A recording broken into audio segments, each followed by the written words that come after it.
Hi, everyone. Welcome back to the podcast. I'm Zara, and today we're diving into a topic that touches every single one of us: emotional intelligence. And I'm John.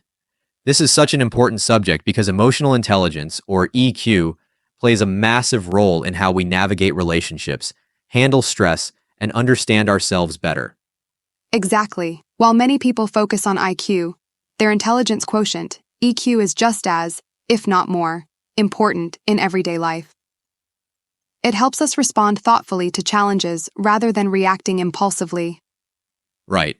Today, we're breaking down emotional intelligence, what it is, why it matters, and how you can build it. Plus, we'll share practical tips and exercises you can start using right away to strengthen your EQ. But first, John, here's a fun question for you and for our listeners. What percentage of success in life do you think is attributed to emotional intelligence rather than IQ? That's a tough one. I'm going to guess 50%. Am I close? Great guess. We'll reveal the answer at the end of the episode, so stick around. Let's start with the basics. Emotional intelligence is the ability to understand, manage, and use your emotions in positive ways. It's also about recognizing and responding to the emotions of others. Right? Emotional intelligence includes skills like understanding your own feelings, empathizing with others, and resolving conflicts calmly. It's not about ignoring emotions. It's about working with them in a way that benefits you and the people around you. Exactly. There are 5 key components to emotional intelligence. The first is a self-awareness. This means recognizing your emotions and understanding how they influence your thoughts and actions. The second is a self-regulation. This is all about controlling your emotions and not letting them control you. For instance, instead of lashing out when you're upset, you might pause and choose a constructive response. Next is the motivation, which isn't just about external rewards, like getting a promotion, but also internal motivation, like striving for personal growth. Then there's empathy, which helps you understand how others feel. It's the ability to see things from another person's perspective and respond with compassion. And finally, we have the social skills. This includes effective communication, teamwork, and building strong relationships. It's the practical, everyday side of emotional intelligence. When you combine self-awareness, self-regulation, motivation, empathy, and social skills, you create a foundation for strong emotional intelligence and a more balanced life. So, why do people struggle with emotional intelligence? One big hurdle is reacting impulsively. Have you ever blurted something out in anger and regretted it later? Oh, absolutely. It's so easy to let emotions take over in the heat of the moment. And when you're not aware of your feelings, managing them becomes even harder. Another challenge is the emotional avoidance. Some people suppress their emotions, thinking it's easier to ignore them. But over time, bottled up feelings can lead to stress, anxiety, and even health issues. Definitely. Then there's a lack of empathy. If you're too focused on your own emotions, you might miss cues about how others are feeling, which can hurt your relationships. The good news is, emotional intelligence isn't something you either have or don't.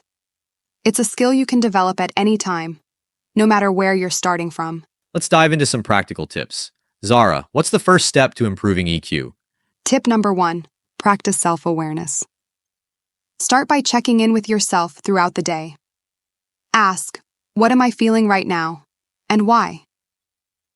Identifying your emotions is the first step to managing them.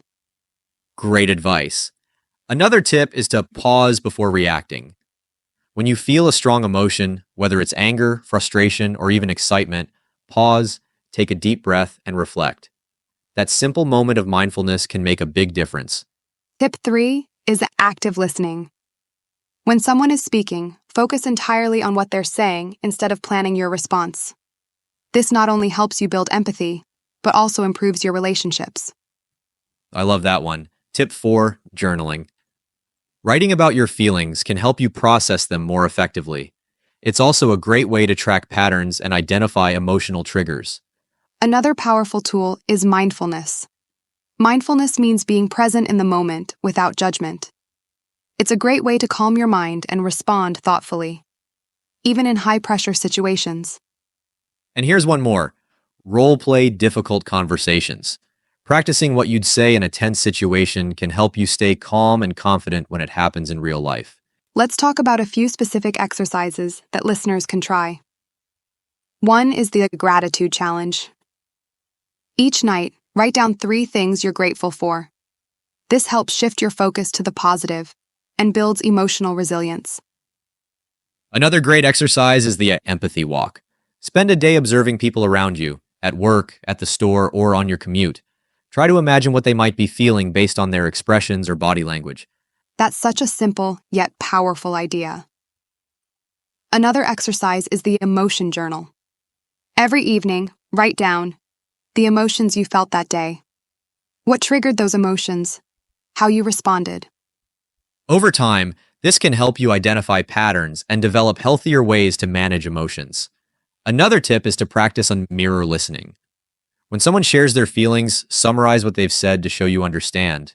For example, it sounds like you're feeling overwhelmed because of the deadlines. Let's bring this to life with a few real-world examples. Imagine you're in a meeting and a colleague criticizes your work. Without EQ, you might react defensively or even argue. But with self-regulation, you could pause, take a breath, and say, "Thanks for the feedback. Can you explain more about what you'd like to see improved?" That's a great example. Here's another. Let's say your friend seems upset but hasn't said anything. Instead of ignoring it, you could use empathy and ask, "You seem a little down today. Is everything okay?" Even if they don't open up right away, they'll appreciate that you noticed. Time for a quick vocabulary break. Let's review some key terms. Self-awareness, recognizing your emotions and understanding how they affect you. Example: practicing self-awareness helps you understand why you react the way you do. Empathy, understanding and sharing the feelings of others. Example: empathy allows you to connect with people on a deeper level. Self-regulation, managing your emotions effectively. Example: self-regulation helps you respond calmly instead of reacting impulsively. Triggers, events or situations that provoke strong emotional reactions. Example: identifying your triggers can help you avoid unnecessary conflicts. These are fundamental concepts for building emotional intelligence. Let's do a quick self-assessment for our listeners. Answer these questions honestly. Do you pause and reflect before reacting to stressful situations? Can you identify and name your emotions easily? How often do you consider others' feelings before making decisions? Do you listen actively during conversations without interrupting? Are you comfortable receiving constructive feedback? If you answered yes to most of these, great job. If not, don't worry. Emotional intelligence is something you can always improve. Let's highlight why EQ is so valuable. First, it strengthens your relationships. When you understand and empathize with others, conflicts become easier to resolve. Absolutely. EQ also boosts workplace success. High EQ individuals are often better leaders, team players, and problem solvers. And let's not forget mental health. Processing emotions instead of suppressing them reduces stress and prevents burnout. It even improves decision-making. When you're in control of your emotions, you're less likely to make impulsive choices and more likely to think clearly. Before we wrap up, let's reveal the answer to our quiz question. John, do you remember your guess? I guessed 50%, but I'm second-guessing myself now. Well, you were close. Studies suggest emotional intelligence accounts for up to 80% of success in life, especially in roles involving leadership and teamwork. Wow, 80%. That really shows how critical EQ is. It's not just about being smart, it's about being emotionally aware and adaptable. Exactly. So, to all our listeners, start practicing those EQ skills today. Remember, it's a journey, and every small step counts. Thanks for tuning in. If you found this episode helpful, share it with a friend who might benefit. And don't forget to subscribe for more insights on personal growth. Until next time, take care and stay emotionally smart. Bye, everyone.